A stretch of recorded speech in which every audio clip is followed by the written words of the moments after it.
Good evening. Welcome everybody to this meeting of the Audit and Governance Committee. As usual, this meeting is being webcast, and so you can watch it at your leisure wherever you are, whenever you wish to, should you wish to. I will start just with a couple of apologies. We have apologies from Councillor Cuthbertson, who will be joining us shortly, is slightly late, and apologies from Councillor Webb, who is being substituted by Councillor Looker this evening. Thank you, Councillor Looker. In terms of arrangements for the meeting, we intend to move items 9 and 10 up the agenda to after item 3. That is so that our monitoring officer can be present definitely for those items in case he has to leave early this evening. And we want to make things as easy as possible to try and accommodate that. We'll move on to the agenda then. Item number 1, declarations of interest. Can I ask if there are any members who have any disclosable declarations of interest? We don't, thank you. Move on then to item 2, which is the minutes of the meeting that was held on the 7th of September 2022. Is there anything that anyone wants to raise from those minutes? Mr. Lee? Just to mention that at 13, there's where is it?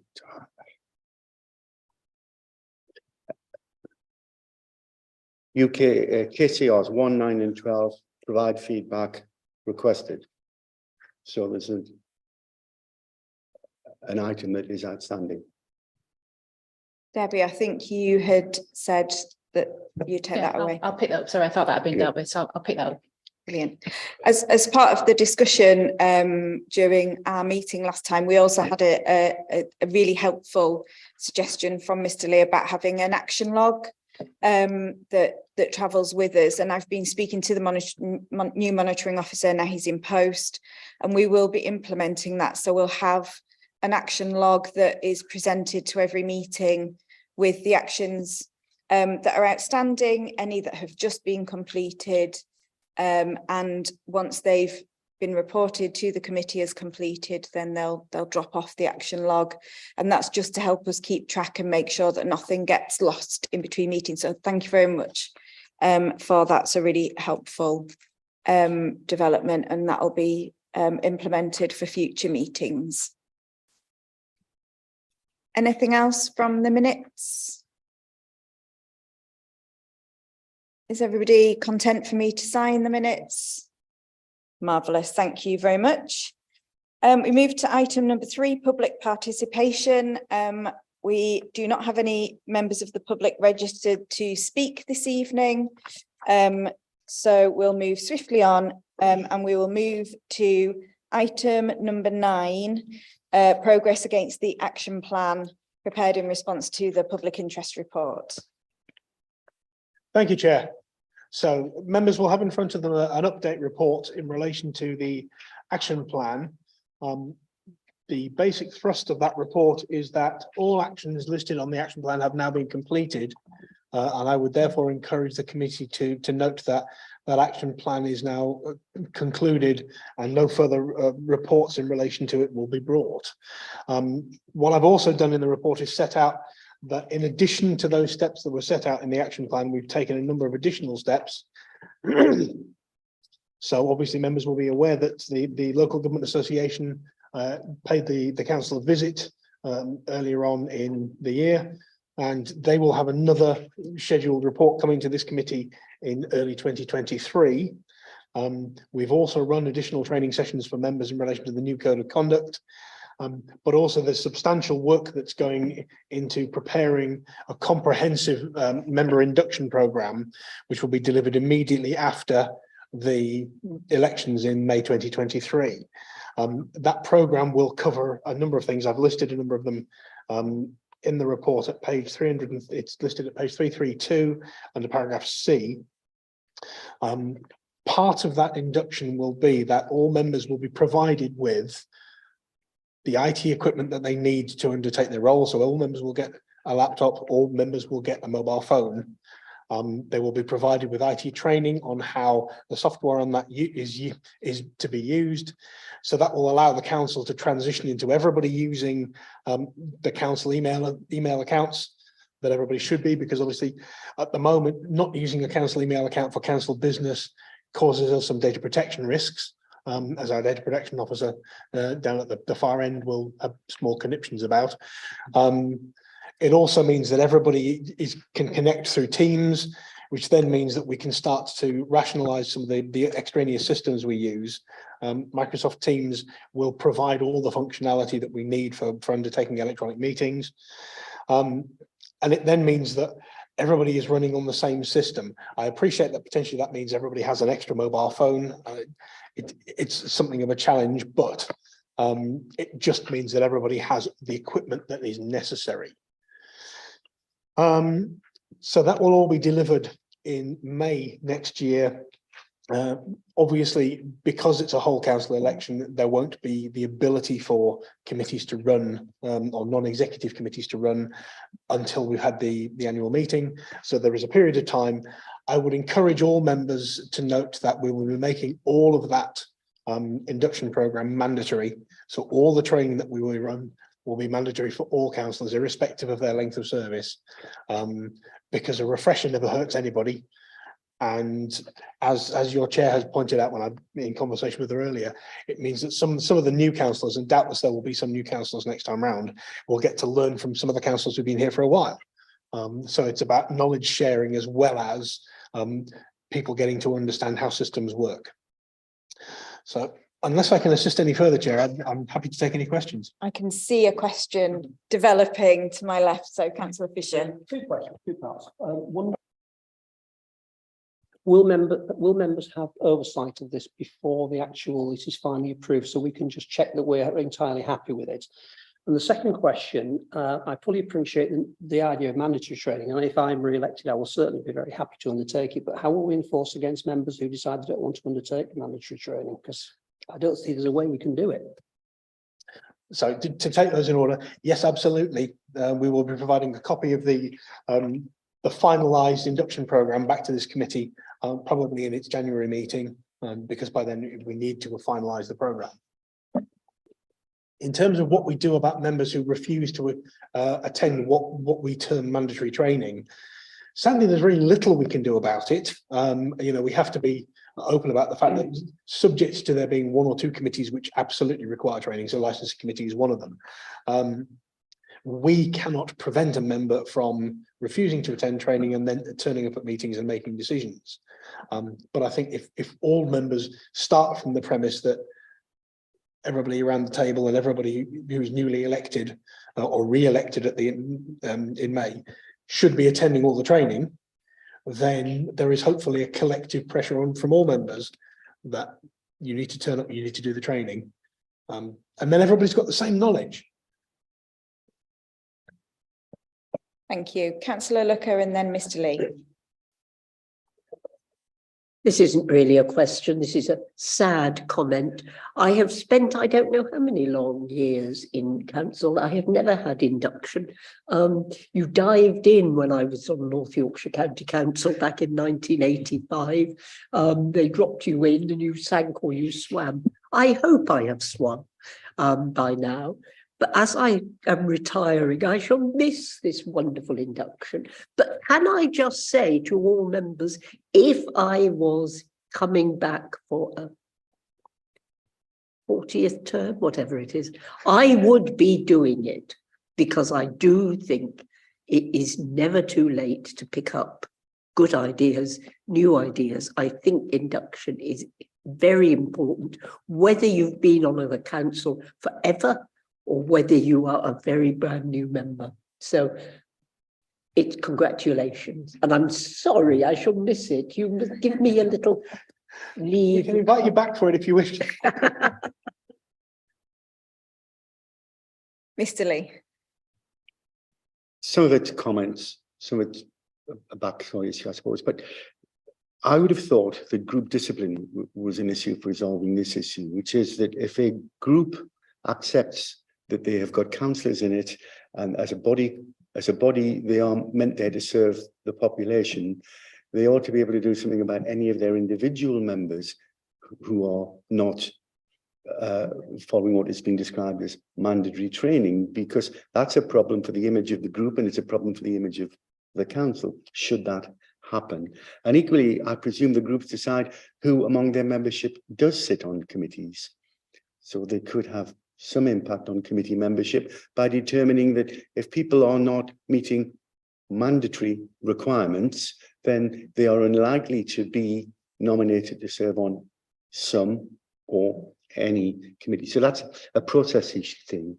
Another processy thing, I think, is to hit new members with a big bundle of material immediately after they're elected is hard. So I wonder if some of it could end up as a briefing pack available for candidates so that they could start looking through it with too much hope or expectation, but nevertheless, they can look at the documentation because it's there. It's going to be public documentation and it gives them time to run it in, and because you will hit them with all sorts of things, including a pile of computer equipment on the day they walk in the door. And that really isn't very easy for individuals. And I guess there's another thing about two systems, because I do and have worked with more than one system at the same time. And yes, it is quite complicated. But one thing you can do is, if their prime system is not the council system, work out some way of sending public messages to them, which says, for something's sake, look at your computer. And you're monitoring whether they are accessing it. But a non-confidential way of saying to people, look at the stuff, will help those who don't want to live it and breathe it. My contribution. Thank you very much for that. I think yes, absolutely. We can make the vast majority of stuff that we'll be talking about public, because it will be things like an introduction to the Constitution, which is obviously a public document. There should be nothing that we say about the Constitution that is confidential. So there's an awful lot of stuff that we can provide in advance to candidates. I suppose my only observation would be candidates they tend to be quite busy in that immediate run-up. And how much time they'll have to devote to it, I don't know, but it's certainly not it doesn't hurt anybody to do so. I suppose the one additional observation I would make is, if we can get everybody starting to use the same equipment, and I appreciate it is my utopian dream, we can stop sending out hard copies of papers. If you only look at the pile of papers you've got now, the council spends between 20 to 25,000 pounds a year just printing council papers. All of that can be done electronically. And if the equipment is right, you can write notes on them, you can do all sorts of things like that. And we can simply stop doing that. Now, the caveat to that is members have the right under the legislation to request a hard copy, and that would be provided. But I think it would very much be, let's make that the exception rather than the rule, and go to paper light. Never say paperless, because that's an absolute a step too far, really. But paper light meetings, and I say my dream would be one day to sit in a council meeting with 47 members, all with their laptops in front of them. Mr. Lee. I'm sitting with an annotated copy of the agenda, which is fine, but I hate to see an A3 piece of paper like that. There is an issue about large, complicated bits of paper where they don't work. So yes, A4 is fine. A3 is, particularly if it's tabular and it's got lots of stuff on it, is a struggle for anyone, because you can't cast across it very easily. I think there are many issues of accessibility that I'm sure will come up for different people. Everyone will have their own individual needs, and that clearly needs to be taken into account, whatever way we choose to try to reduce paper use. And different people will have their own individual needs that must be met by the council, and our newly appointed access officer will be crucial in helping us make sure we address those needs and we don't exclude people by doing that. But I think that it's definitely got to be an aim to move to that position and provide paper where paper's required. But try to move modestly. It will save the planet as well as saving the council's finances. So, anything else? Councillor Fisher. Oh, did you? Sorry. I was just going to point out that some of us have problems with eyesight. I've got cataracts and my left eye has been done and I now can see at long distance, but I can't read small print. I couldn't read the measures report without. Yeah. Where you can zoom on a screen. I can zoom on a screen, but then it comes on a wheel. Okay. I can't. Thank you. An excellent example, Councillor Fisher, I think, of where there might need to be reasonable adjustments made to meet people's access needs, whatever they might be. But any other questions, comments, thoughts? Councillor Wan. Just a plea that the training that we think about when it's delivered and make sure that everybody can access it. When we had an induction just about 4 years ago, when I joined the council, an awful lot of it happened during the day and I just could not attend the majority of it. Yeah, so if I can, I think the intention is to have some day sessions and some evening sessions. And I promise we will try not to do death by PowerPoint. I've seen it too often. Thank you. Thanks for that really good point as well, Councillor Wan. Welcome, Councillor Cuthbertson. But not a problem at all. We're very glad that you could make it. Anything else on this item? Okay, well, we're asked to note it, which we shall, and look forward to seeing more information early in the new year about how the induction programme will work. The next item we're going to move on to is the work plan. As I shuffle through my papers, sorry. Which is the Audit and Governance Committee work plan. Brian, are you going to take us through this? Thank you, Chair. So I think in some ways it's quite a self-explanatory document. We are looking at, it starts off with obviously the contents of this meeting, and then we look through to the January meeting, which will obviously have a substantial focus again on the finance side of things. Particularly that will be getting towards budget time. So obviously there will be a lot of information coming out then. There will also be a further report from the monitoring officer on, it seems to have two separate reports, one of the report of the monitoring officer, one embedding good governance, which to me is exactly the same thing. So if the committee is happy, I will amalgamate those to a single report. And then obviously Lorraine will be back dealing with further with corporate governance issues that she has. And I'm delighted to see a report on risk there. I'm quite keen on regular reports on risk being presented to the committee so that it's got its eye on what's going on. And then obviously you have the final meeting of this municipal session on the 15th of March.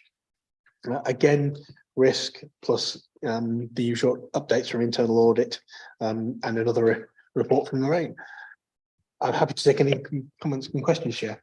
Thank you. Anything on the work plan? No? Marvellous.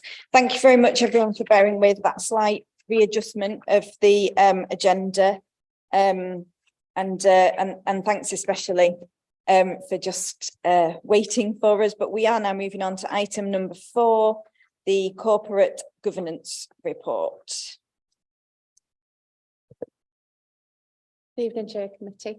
Thank you very much for receiving this report, and I've had some feedback already on it, and I'm going to give you a verbal update on that as I go through those points.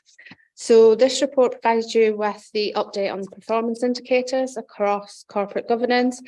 It gives you information on the published decision notices from the Information Commissioner's Office, also from the Local Government and Social Care Ombudsman, an update on the self-assessment about complaints handling from the Housing Ombudsman, and also an update on where we're progressing with the action plan following the inspection last year from the Investigatory Powers Commissioner's Office. So if I draw your attention to the performance indicators, both highlighted in points 2 and also at Annex 1. Rather than going through the report line by line, I'll draw your attention to points of interest, I hope. It's to show you that there has been an increase in the number of both grade 1 and grade 2 corporate complaints received compared to the same reporting period last year. However, we are showing an improvement in the number of complaints, so the percentage that we respond to in time. You may be aware that the LGSCO did raise in their annual letter about responses in time and also the how we present our information and evidence to them. So it's good to see that there is small improvements and sustained improvements in the in time and responses going out on complaints. There's also information in section 2 regarding adult social care and children's social care complaints. There is a fall in the number of children's social care complaints responded to in time. We are working closely through Kath and the complaints advisors in the team with those service areas to identify how we can support them to get the responses out in time and to make those responses useful and helpful to the complainants.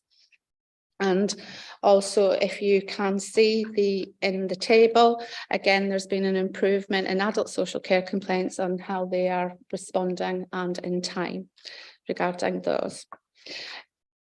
I just will draw your attention to, because sometimes it can be alarming or of a concern if we see a rise in the number of complaints. However, as you will expect from a complaints professional, it is a good thing. It can be seen as our complaints processes are accessible to all, that we assess properly when people contact the council and may not use the word complaint, but also ensures that citizens and residents and anybody else who wishes to raise a concern or a complaint has the ability to do that through a process where we can support and advise them. So it's not always a bad thing if you see a rise in the number of complaints. Moving on to the information governance side. So that's your freedom of information requests and your EIRs. As you can see, again, in the same quarter as opposed to last year, we've shown an improvement in the number in time being responded to. And just on that, whilst it wasn't at the point when I drafted this report for you, we have had a meeting. We have a regular meeting with the new Information Commissioner's office. Again, it's a long word. FOI Group Manager, who has been in post, I think, now for about a year. And we meet with him regularly every 6 to 9 months. And he does go around all local authorities. So they keep an eye on your in-time performance, as well as the other information that they gather to look at the effectiveness of public authorities. And one of the other things that we did go through in the recent conversation with him was that the ICO have themselves, to reduce their backlog of cases, introduced a 10 working day response time to public authorities when they raise a case with us. So we have raised that may cause us some concerns and some difficulties in responding to their cases going forward, but we will always make them aware if we may not meet their new half working days to respond to them. The decision notices that the ICO has published for the council in cases since the last report. One we were found not to have answered in time, and so we have now provided the substantive response to the requester, so have complied with that decision notice. The other decision notice was not upheld against the council because we had correctly applied the right exemption or in regard of EIR and withholding personal information. Moving on to the Ombudsman update. There were no housing ombudsman service cases in this reporting period to committee. However, there were 23 cases determined by the local government and social care ombudsman. 15 of those were closed after they made their initial inquiries. They were either outside of their jurisdiction, i.e. what they could look into, or that they determined from the information that we provided to them that there was no further action required. There was one not upheld, so again, no further action needed, but 7 were upheld and had recommendations or remedies. We've set those out in the Annex 3, and some of the feedback that I've had on that, and my apologies that I haven't picked up on it before, we are going to revise how that information is set out. Move some of the information into just one column or one place so that you can see more of the text more easily rather than having to scroll down pages to see the summaries and actions. So thank you very much for that feedback, and we'll take that forward for next report. The actions and remedies that the Ombudsman made to the council, where we have timescales have passed, we have shown in the completed whether those have been done, and where those are still outstanding because we've not yet reached the full timescale in that last column. The Housing Ombudsman recently introduced a self-assessment requirement against, as a landlord, the council as a landlord, on our complaints handling procedures, policies, etc. We've completed that self-assessment and published it as per the Housing Ombudsman's requirements. It can be found on the link in the report. However, we have provided it as an annex if you have Annex 4. And my last section is on the update from the IPCO. I won't say it all in full again. We reviewed, as part of the recommendations made by that inspection, staff's training needs, and we've recently completed a round of awareness and refresher training to those officers across the council who may be involved in either applying or authorising what's called covert surveillance applications. If anybody is a line of duty fan, you'll know what it stands for. So that's covert human intelligence sources, and also your use of investigations covertly.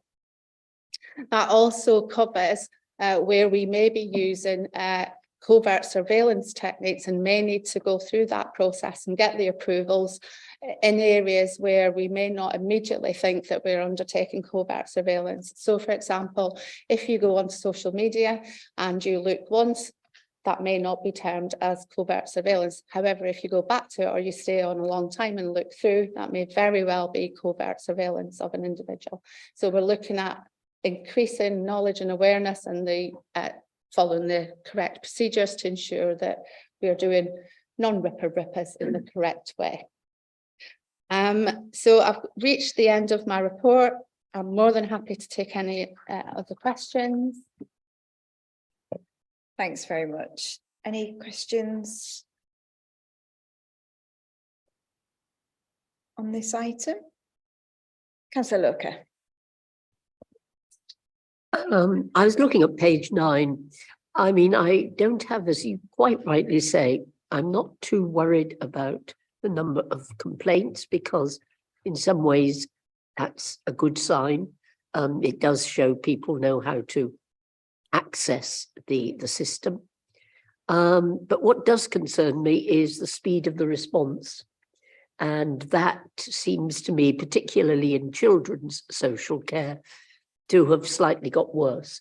We may have had fewer complaints, but if we can't respond to them quickly enough, then especially I think with children's issues, well, no, with anybody's issues, if we take too long to respond, the complaint loses its vigor. The person gets discouraged and it can escalate. So I don't know what we're doing to grapple with the response rates times, because that seems to me the area we ought to be looking at very hard. So some of the things that we do, and we're obviously working with the managers that are newly in post, and making them aware really of some of the response times and how, exactly as you're saying, some of those complaints escalate if they're not responded to within time. So actually just having that understanding that a much quicker response can resolve things for people, and prevent them escalating, and just maintain that relationship as well with people.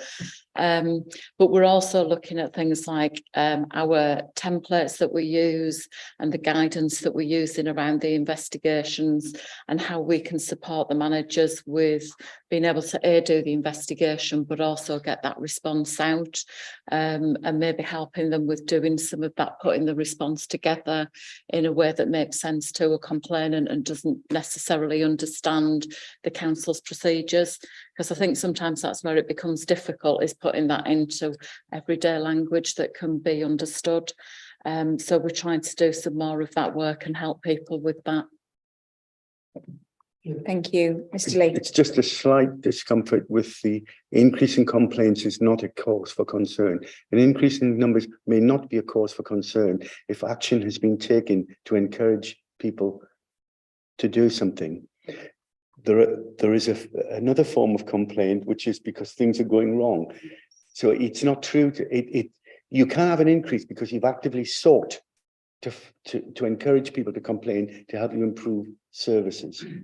But you can also have in that same total more people complaining because you haven't improved services.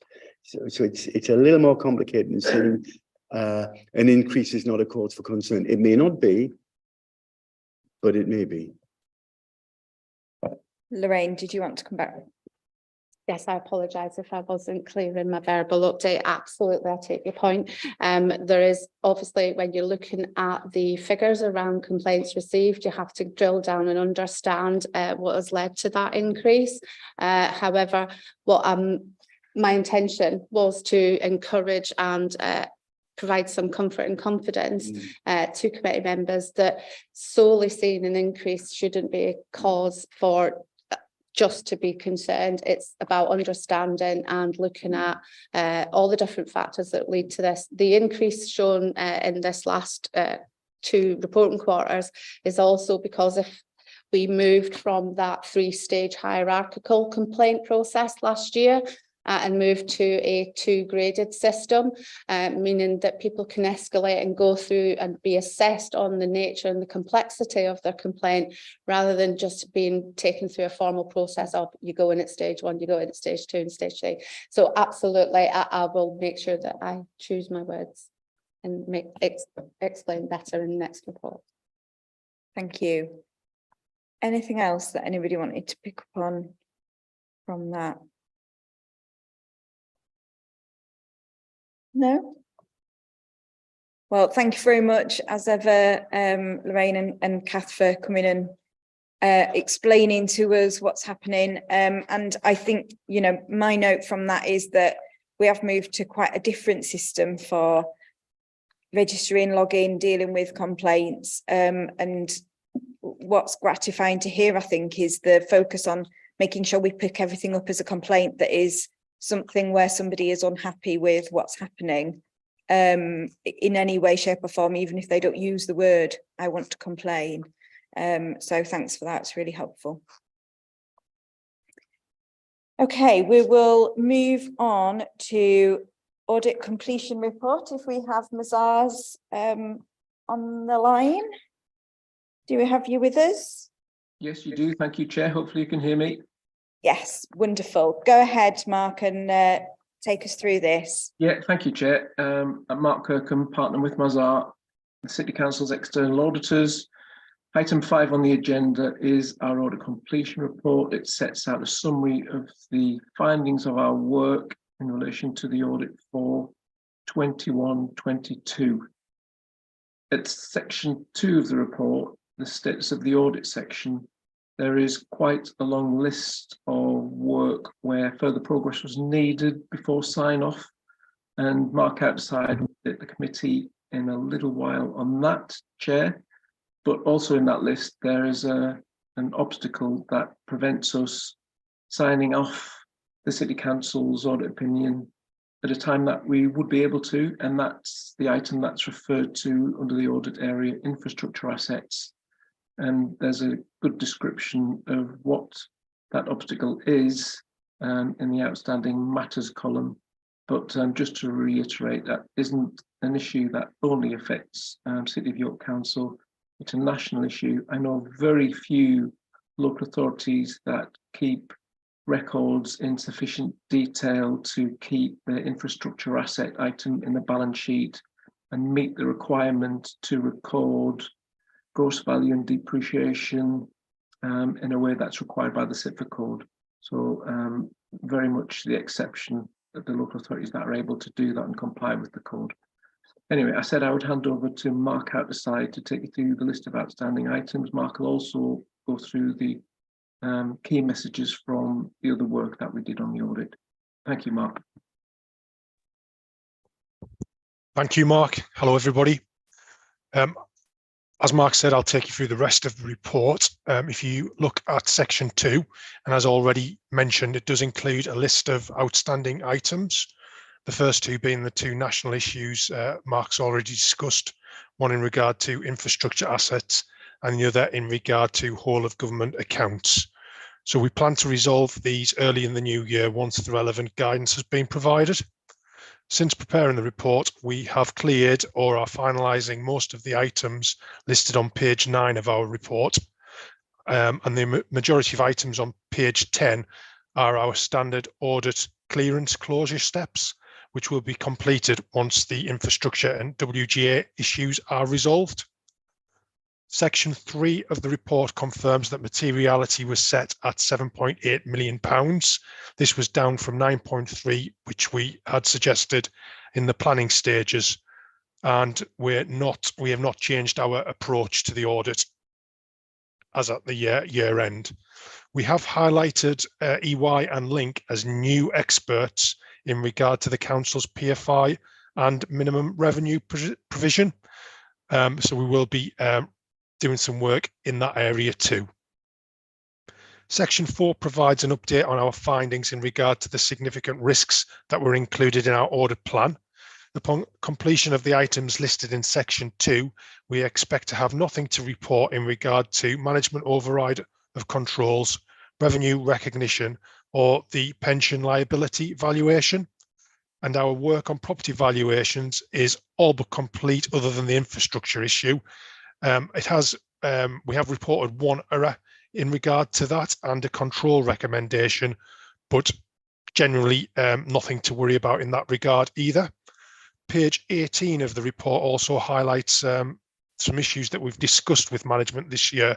These include the change to the council's minimum revenue provision policy, property and pension valuations, and the requirement for the council not to produce group accounts. In section 5, we highlight a control recommendation in regard to our work on the council's valuations, noting that management has agreed resolution to this recommendation. Section 6 of the report lists the findings from our audit. As at the time of drafting the report, there were no unadjusted misstatements. And as of tonight, I can confirm that we're not aware of any changes to this since drafting the report. We have noted one adjusted misstatement in regard to property valuations, and we have since reviewed this and satisfied with the proposed audit adjustment. Page 27 of our report highlights several disclosure errors, although none are considered significant. And we will also provide a follow-up to our ACR in the new year once everything else has been cleared. Section 7 confirms we have not started our value for money work. However, we've not highlighted any new significant weakness in arrangements at this stage. It's worth noting that this continues to be a watching brief, and we will, of course, reflect on the previous year's significant weakness in regard to the public interest reports in our commentary.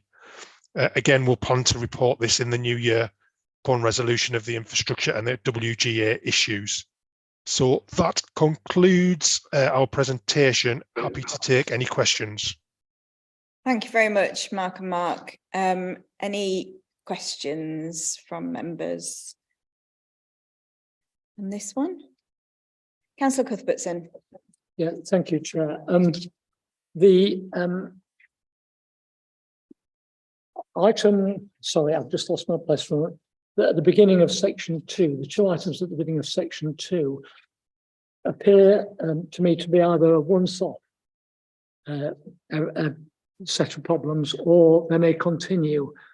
Could you just confirm which it is, please? And if it's going to continue, how many years does it anticipate continuing for, given that you're talking in terms of historical costs in the first of those?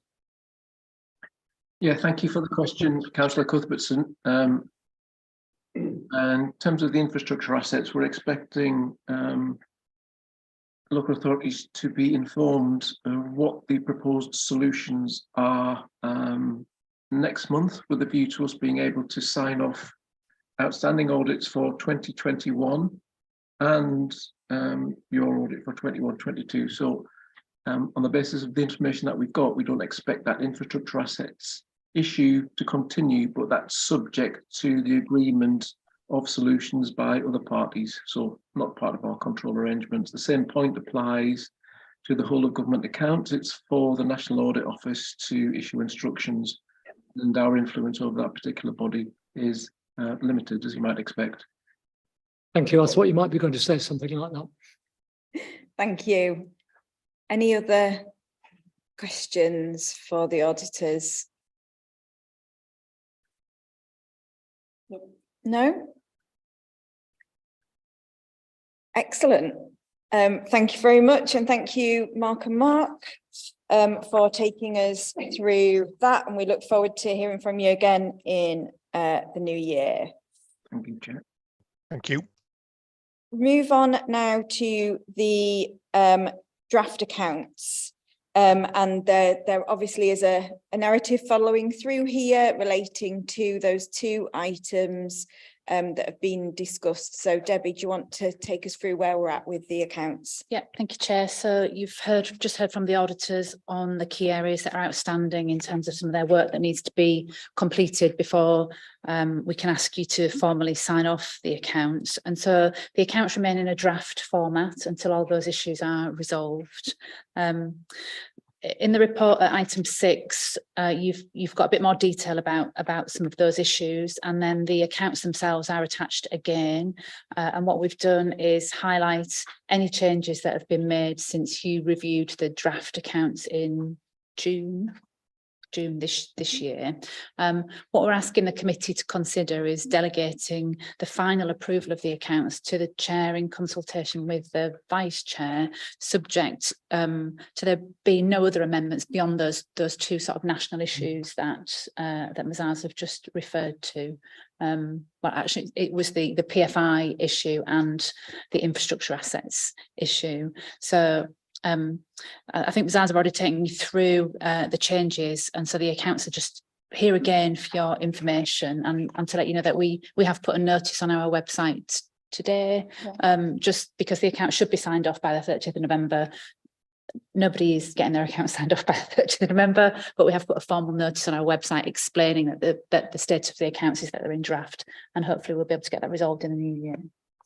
Brilliant. Thank you very much, Debbie. And I think, always useful to take any questions on anything related to the accounts at any point where they come in front of us, because our understanding of some of the minutiae of council accounts develops, I think it's fair to say, every time we look at them. But it's an opportunity to ask any questions. And I'd particularly be interested in any comments from members on our proposed solution. Obviously, if we do take that delegated authority to sign off the accounts, we will report back to the next committee on that, so that you can be reassured that we've only done it on the basis that we agree at committee. So yeah, I'll probably just add to that, you're not expected to understand the technical details and the minutiae of the accounts. And some of the issues that we're dealing with, the infrastructure assets, the PFI, Emma and I don't necessarily understand every technical detail. We're sort of sat back waiting for two sets of experts to decide what they want us to do, and we will do whatever it is they decide they want us to do. So some of this is highly technical, and so we're not expecting members to get into that level of detail. The assurance that you get is from Ms. Az that they have been through that level of detail and highlighted any issues to you. thank you. My only comment is we're getting into the Schleswig-Holstein question, where, one's dead, one's mad, and the third one's forgotten what it was about in the first place. And these are levels of technical detail, which some might argue are not actually helpful to the broad understanding of what's going on in the real world that you actually live in most of the time. It's a valid point again to make that. I probably should have said in the introduction that these changes don't make any impact on the bottom line of the council. we're changing one made up number to another made up number essentially, but they don't affect our outturn, they don't affect our balances, they don't affect the long-term resilience and robustness of the council's budgeting and financial position. Thank you, Debbie. And of course, it's important that we comply with any of the instructions around how the accounts are these matters are dealt with in the accounts. But particularly would be interested to hear any questions on any of the bits that do make a material difference, because I think that's where we usually sort of focus our attention when we go through the accounts without getting drawn into very complex areas. Anything any members want to raise, ask? Councillor Cuthbertson? Chair, can I propose that we delegate to the chair and vice chair as Debbie has suggested? Thank you very much, Councillor Cuthbertson. Councillor Looker? I'm very happy to second that. My eye has just been caught, though, by looking at page 160, the heritage assets. I do wonder what the market value of the medieval city walls is, because I'd be really interested to know where you would find a buyer. But perhaps we do know somebody who collects city walls. Otherwise, you'd sell it off for the stonework, wouldn't you? Thanks, Councillor Looker. You've accurately highlighted some of the challenges that Emma and I face when dealing with some of these. Yeah, that's we have those conversations on a fairly regular basis. Thank you. Specifically on the city walls, is it the law of cost or current valuation you're going to use? Councillor Fisher. I just wonder, could that affect the council's insurance position as far as the actual cost of insurance, bearing in mind the cost? That's possibly where the only real area of valuation that's required. We're not going to sell them, we can't sell them off to somebody for stone, it's not allowed. Yeah, yes, that's absolutely. The main issue is keeping them in good repair to make sure bits of them don't fall off and hit people, and that they're safe. So that's the main issue, really. Yeah. Somebody did buy London Bridge and set it up in the desert somewhere in California. I can imagine an Arab state deciding that they'd buy our walls and put it all around Qatar. I suspect they might just fit. At the risk of straying too far into the realms of fantasy, are there any other questions on the accounts that anyone wants to raise? If there are not, then we've had proposal and second to follow the recommendation in the report. Can I see it all in favour, please? Marvellous. That's everybody. So that is what we shall do, and obviously we'll report back at the next available meeting. We then move on to item number 7, internal audit and counter fraud progress report. Max. Thank you, Chair. So this is our regular progress report where we detail the internal audit and counter fraud work that we've completed in the year to date. There are 2 parts to the report. The first part in Annex 1 covers internal audit work, and the second part in Annex 2 covers the counter fraud work that we've done. So taking the first one, Annex 1, it details the internal audit final and draft reports that we've issued. It provides you with details of the work that we currently have underway and what we plan to do next. What I would say is that we expect to have completed sufficient work and to have sufficient coverage to be able to provide our annual internal audit opinion at the end of the year. You'll note that we've issued 3 final reports. 2 of those reports were given a reasonable assurance opinion. So those were the contract management arrangements for the GLL contract and Poppleton Road Primary School. Details of the issues in all the reports, particularly those 2, are given in Appendix 3 within the annex. So the second part of the report, Annex 2, covers the counter fraud work. So that details these investigations and other activities that we've undertaken. Just to summarise, I think it's fairly self-explanatory, but we have been raising awareness across the council of fraud risks, been providing some training to some of the key areas. We supported the council with its National Fraud Initiative data submission. This is the national data matching exercise, which is designed to identify fraud within the public sector. And we've also undertaken the sort of regular investigations into sort of cases of actual and suspected fraud. So very happy to take any questions on the report. Thanks, Max. Any questions from members? Mr. Lee and then Councillor Lucker. Just it's the Rochdale housing thing, you know, which you've obviously got under two under category 2 of your appendix on page 290 odd of my report, 95 what. But I wanted under category 3, you've got housing repairs and maintenance. I mean, isn't there a bit of an overlap between those two related issues of the quality of life that people are currently having from us as a landlord and what we're doing about it in terms of a manager of the infrastructure? Yes, obviously, I mean, the audit will be looking at what the council's policies are around sort of housing standards. It obviously has to conform to national standards, and we'll look to make sure that the programme of repairs and maintenance is capable of delivering the necessary standards. Thank you. Councillor Lucker. Yes, I mean, I think this may be partly addressed to Bryn, because I was looking at the fraud management, and particularly you raised that of the whistleblowers day. You've put it is important that workers are aware they should raise concerns, but it's equally important that managers respond to whistleblowing in the correct way. I think there's a terrible risk that people sometimes are almost afraid to whistleblow because they're not quite sure what the consequences will be for them. And I hope we have got robust systems in place and regular encouragement, because quite frankly, that's often where you will find out if something is going wrong or if there is a weakness somewhere. But it often can require quite significant personal investment to whistleblow.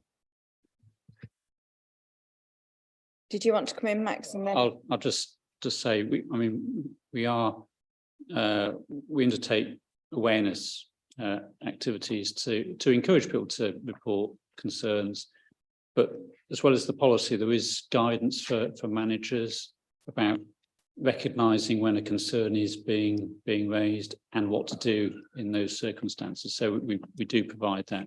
We also we do provide advice to managers. Often they'll come to us and say, I've been told about this issue, you know, is it something you think we should deal with? So we will provide that support. So we help both the whistleblower and the manager.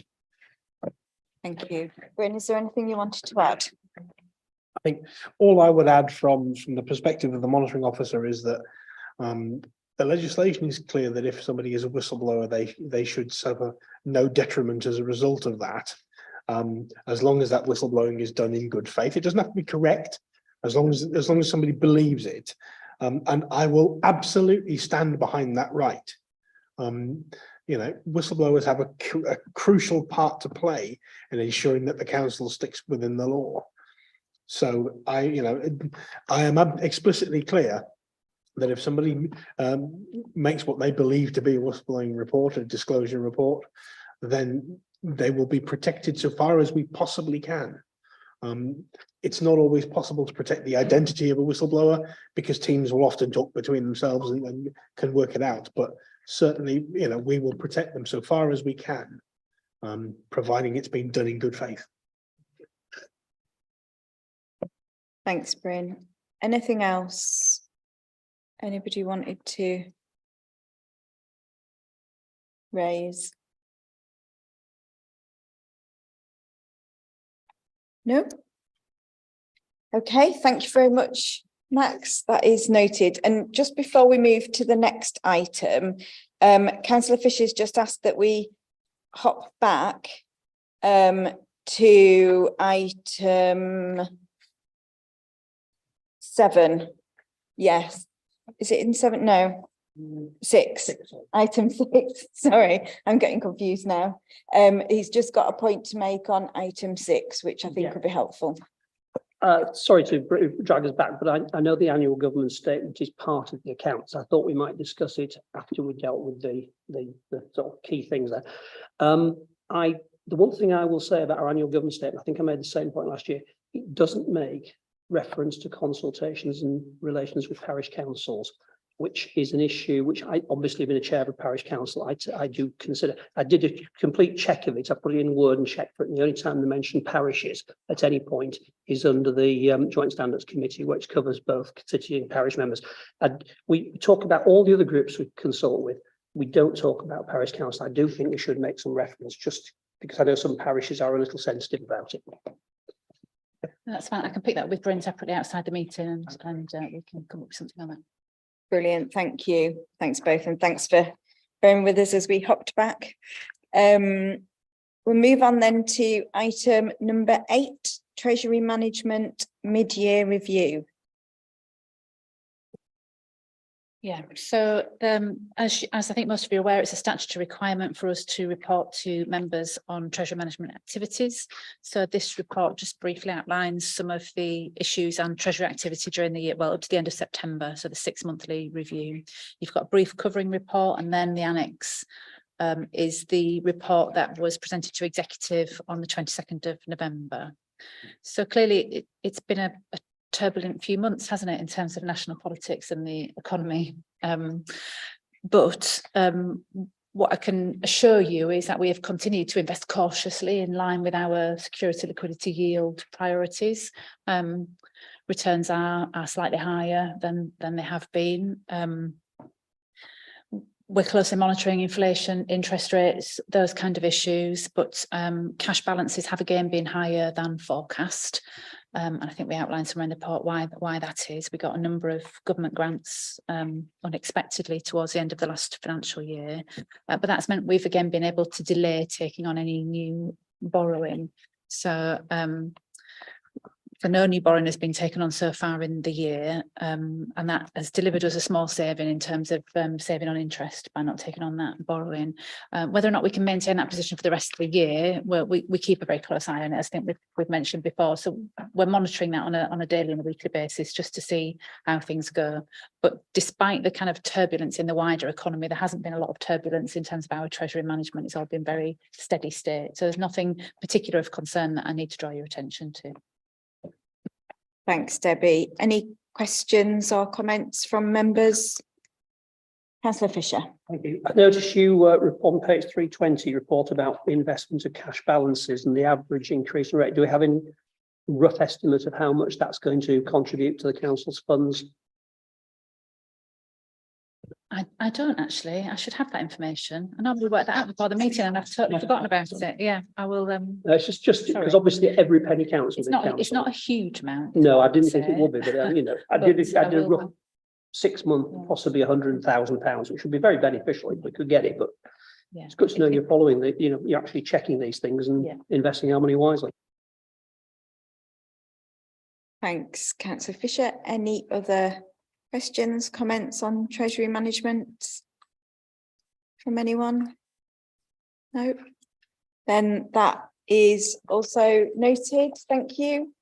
And as we have no urgent business, then the meeting is closed. Thanks everyone for a very efficient meeting.